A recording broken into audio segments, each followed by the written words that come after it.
host here at SiriusXM Patriot Channel. I'm so glad to have you with us and to welcome in back to the program, actually, Carl Szabo, Vice President and General Counsel for NetChoice. He's a professor of Internet Law at George Mason University Scalia Law School, at Carl Szabo on Twitter. Thank you so much for coming back on, sir. Yeah, thanks for having me. Oh, my goodness. You could not be here at a better time because New York Governor Kathy Hochul is back at the whole, end of the world. It's hard for me to describe what kind of censorship she's cracking down on here. She says they have a state social media analysis unit, and they're going to ramp up their surveillance of speech. Has she ever read the Constitution, do you think? You know, based on a number of the laws that she signed into existence and the losses she's facing at the U.S. Supreme Court, I don't think she has. But, this gets to a bigger issue, not just with the city and state of New York, where, Kathy Hochul is essentially trying to say, the problem with all the crime, the murder, the car thefts, the drugs, isn't so much that we aren't doing any policing or enforcing of laws. It's a messaging problem. It's social media's fault. So she's creating this, as you mentioned, the social media analysis unit that essentially will monitor and remove hate speech and then simultaneously reach out to people who are engaged in violent or hateful conduct online. So the government will not only remove your speech, but if you're saying the wrong thing, they're going to show up at your door. That's her solution to crime in New York. So, crime in New York somehow connected to social media, as opposed to the fact that they have a catch and release system where the police do all the heavy lifting of arresting people and then they're let back out even if they've violently offended. No word on doing anything about that. No, of course not. Of course not. And this is part of the broader narrative, I think, going into the election cycle of 2024. Democrats know that they are losing on every single issue. And for some reason, whether it is Kathy Hochul in New York or Joe Biden in the White House, they think it's a messaging problem. We're just not explaining it well enough.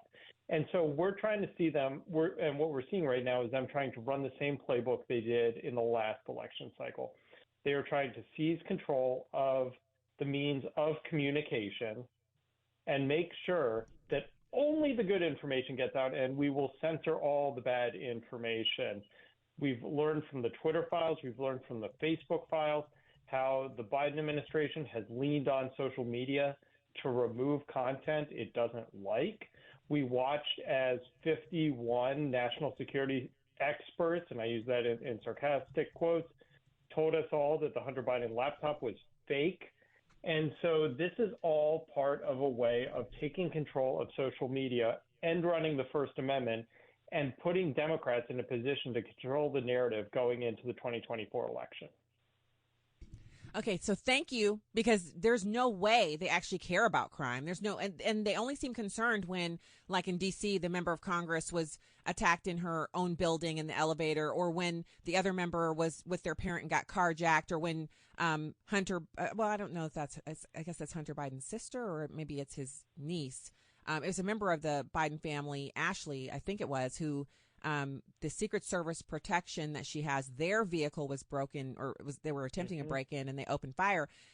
Either way, it was someone whose last name is Biden who has Secret Service protection who was experiencing some of the rampant crime that we've been complaining about. But, oh, wait, I'm sorry, Carl. What am I saying? That's just a figment of my imagination because I'm a right winger and that's all I care about. That's my thing, is talking about stuff that doesn't exist and making it up as I go along. Yeah, and you're not alone. A number of city X accounts, I guess we're calling them now, X accounts, websites, they actually go out and they tell people when crime is happening in their neighborhood. People are reporting what we don't read about in the newspaper anymore, the violence, San Francisco actually had an app that identified where there wasn't poop on the streets. And the problem for these government officials is now Americans, consumers, constituents are becoming more informed as to what's going on in their neighborhoods because of social media. And the problem is not that these crimes are happening. The problem is that people are learning about it. And that's what this is about. Now, fortunately, as you point out, the Constitution is pretty darn firm on this. My company, NetChoice, we have 2 cases before the U.S. Supreme Court right now that are centered on making sure the government cannot control the avenues of speech on social media. And we've won at the local levels because it's a violation of the First Amendment. There's also good news that came out of the House of Representatives. We had Jim Jordan and Comer pass legislation called the Protecting Free Speech from Government Interference Act. And this is something that we're also pushing at the state level. And it makes it clear that government employees can't use their positions for political purposes to control speech online. The unfortunate part of this is that when that bill passed out of the House, it was a straight party line vote. Democrats opposed it completely. And unfortunately, it's just sitting in the Senate because Senate Democrat controlled, and they are not going to take up a bill that makes it harder for the Biden administration to control speech online. So what we need to do is push Congress to enact it. Simultaneously, we can start pushing our local lawmakers to enact it as well. And at the last piece of good news is that we're seeing state attorneys generals out of states like Missouri and Louisiana bring suits against the Biden administration's attempt to control social media. And they have cases that are on their way to the Supreme Court right now as well. Whew, all right. Because, as much smack as people talk about lawyers, even I'll just go ahead and admit I have on occasion talked a bit of smack about lawyers. The fact is, in cases like this, we need lawyers to come riding in with the cases and to file them because our rights are being trampled on. And it takes a lawyer to fight back against that.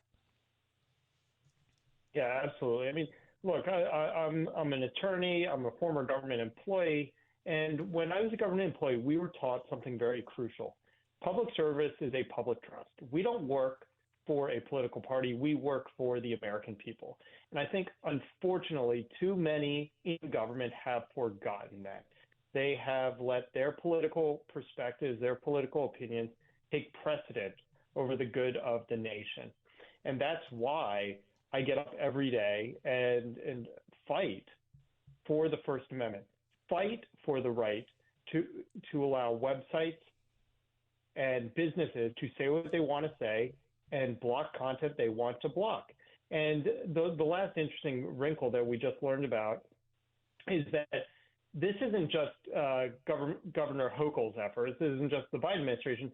We're actually learning that the Department of Homeland Security is trying to do an end run around the First Amendment. Now, remember, the First Amendment says the government may not control speech. Government may not control speech.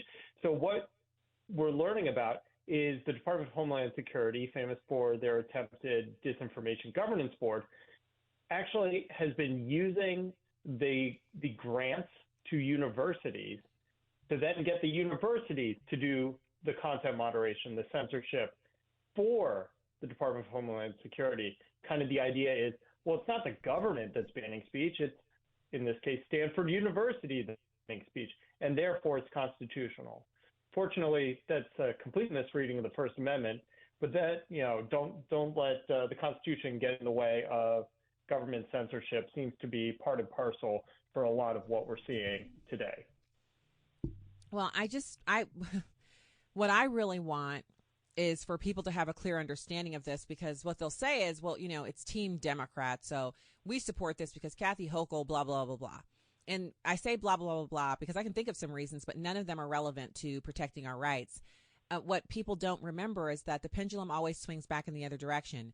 When the Nazis were in full-blown control, waging war all over the place and, feeling invincible, of course they thought they would never be brought to heel. Of course they thought what they were doing, they felt justified in doing it. But when the Nuremberg trials hit and when they were being literally brought to justice, they saw, at least I believe they saw the error of their ways, whether they admit it or not. And it could be seen that what they were doing wasn't just wrong and immoral, but it was a trampling of the rights of other human beings. They were eliminating people based on their ethnicity. And so, this is not to that level, but this is where tyranny begins. It begins with one governor deciding that she needs to police speech in complete effrontery of the Constitution and the First Amendment. And then it just goes beyond that because other governors will feel empowered to do something similar. And remember, the part of the justification for the seizure of control by the Nazi Party in Germany was the burning of the Reichstag. And they said it's in the interest of national security that we seize control, that we seize power. And look, we don't even have to look that far into our history. Let's just go back to COVID, right? National security, national emergency, let's seize control of whether people can go to church. Let's tell people they can't go visit their grandparents in elderly homes. People can't open their places of business. National security has always been the excuse for government seizure of power. And that's why we must stand firm with the First Amendment. That's why we are fortunate enough to live in a nation rooted in freedoms like the First Amendment. And you're exactly right with respect to the pendulum. Let's remember, these are the same groups of individuals who would have flipped the table and cried authoritarianism from the rooftops had it been Donald Trump engaging in these types of actions. So you're exactly right. I think Democrats will rue the day that they did not take advantage of enacting these types of protections against government control of the internet. Yep, because if it's the conservatives saying, you know, you can't post things about transgenders, you can't, I mean, my favorite analogy for this when I hear them talking about banning books is, well, what if in schools in Republican states, they made it mandatory, just like they're making it mandatory for DEI and making it mandatory for LGBTQ, you know, friendly curriculum. What if we made the Bible the mandatory thing and people were there teaching your children how to be disciples of Jesus Christ and teaching them how to receive the Holy Spirit and teaching them how to take communion? I mean, liberals would burn schools to the ground before they allowed that to happen. But we're supposed to submit to their edicts. They definitely won the narrative on that too, because nobody's banning books. But Right. remember, in part because of the internet, I can go on the internet today, basically get any book from anywhere in the world and have it delivered to my door within a couple of days. Banning books is something that we used to have back in the 50s, but because of the internet, because of the opportunity, because of the access, banning books is something of the past. And just because people have different opinions on what's appropriate for a school is not a banning of a book. It's just saying not in the school. But I mean, once again, this is all about making sure we've access to the avenues of speech so that we can get our message out and correct the record. Yeah, and the correcting of the record, and then obviously stopping Kathy Hochul. So does this go to the Supreme Court? You know, like how does after you file a lawsuit against this, what then happens? Yeah, great question. So essentially, once this is put into effect, a group like NetChoice or like many of the other free speech advocates, like FIRE is a good example of that. They're fighting censorship on campuses right now. They file a suit for an injunction. Which basically means the law cannot take effect. That's what we successfully achieved in a number of our cases. And then the state can either recognize what they're doing is wrong, which in New York, they usually choose not to. A good example of that would be with the Second Amendment, where they will enact blatantly unconstitutional laws, fight it all the way to the Supreme Court, realize they're about to lose, and then change the law in the hopes that they can avoid a bad decision. But in the same vein, we would bring a suit to enjoin the law, stop it from taking effect, and then they would fight it and it would go up. And presumably this wouldn't even reach the Supreme Court because this is such a blatant violation of the First Amendment that no court would even consider finding for the state of New York. And once again, the justification of this is it's a national emergency. The argument is, well, we're just making recommendations. But at the end of the day, if I know the government is watching everything that I say or do online, and if I say or do something online that they don't like, that they're going to send somebody to my door and ask me to have a conversation about it, that's going to chill free speech. And I can tell you, over 200 years, no Supreme Court has said that's okay. And fortunately for Americans, that's where it will land. Unfortunately for Kathy Hochul, she's got a new strategy. And I just wish instead of trampling on the First Amendment or censoring free speech, she would instead lean on doing her job, which is to clean up the streets and stop the crime. So it's not just you. I find it heartbreaking that families are being victimized and her focus is on the internet. I think that is so so It's an easy scapegoat, right? It's yeah. hard work to clean up the streets. It's hard work to take what is for Democrats surprisingly a hard stance of theft is theft, crime is crime, murder is murder. But it's time that we take those time Democrats take those stances that is bad. And instead of doing the hard work, it's easier to grandstand and scapegoat tech. I mean, scapegoating. Look, I'm a Jewish American. Scapegoating's been around for quite a long time, and it's always easier to blame the other than to take responsibility for your own misdeeds. And that's exactly what we're seeing right here with tech. And I just hope no conservative falls for the trick that's being played, which is to say, if we just hand over a little bit of control to the government when it comes to social media, when it comes to the internet, everything will be okay. Because it doesn't matter if it's a Democrat, Republican, or something in the middle in power, it's going to be bad at some point for Republicans, it's going to be bad for conservatives, it's going to be bad for free speech, and it's going to be bad for America. And that's why we must hold true to our core values, our American values of freedom, free expression, and that's why NetChoice every single day fights for free expression and free enterprise on the internet. I love it. So tell us a little bit more about NetChoice because I mentioned it in the introduction when you were first joining, but I want people to actually know and understand what it is. How did NetChoice come about, and what is your work there? Yeah, I've been there for 13 years. I mean, for me, this is a mission that matches with what I truly believe in. I truly believe in America being the greatest nation on the planet. I truly believe that that is centered on what I describe as permissionless innovation, or quite simply freedoms. The freedom to experiment, the freedom to innovate, the freedom to try, the freedom to develop. And that's what is at the heart of what NetChoice is. We are out there tearing down government red tape, making it easier for people to create, to develop, to innovate, and giving people the freedom to do what they want on the internet. And that's what we do every single day. We've been around for 20 plus years.